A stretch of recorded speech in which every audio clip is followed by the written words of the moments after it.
Il blitz della squadra mobile di Milano è scattato questa mattina all'alba, un'operazione della polizia coordinata dall'antimafia. 15 persone sono state coinvolte, 8 sono finite in carcere, per 4 sono stati disposti gli arresti domiciliari e per gli altri 3 il divieto di dimora.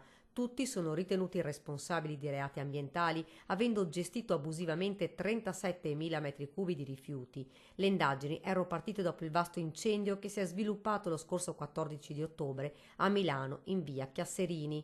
Ora i nuovi sviluppi dell'inchiesta hanno toccato anche il nord-est.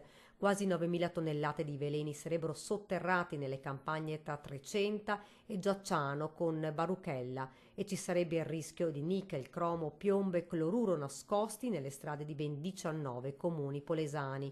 Non solo, ma gli investigatori avrebbero accertato che 2 aziende della Bassa Veronese sono coinvolte. In pratica sono accusate di trasportare e gestire abusivamente ingenti quantitativi di rifiuti, tra cui scorie e ceneri pesanti, materiale che serviva per realizzare strade interpoderali tra Veneto, Emilia-Romagna e Lombardia.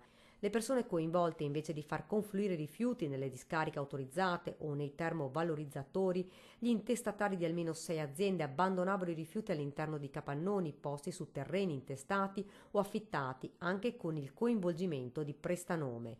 Questo sistema ha permesso ai criminali di avere un guadagno stimato intorno al 1.000.000 euro. Le zone interessate dallo stoccaggio abusivo sono state individuate in provincia di Venezia, Lodi e Verona.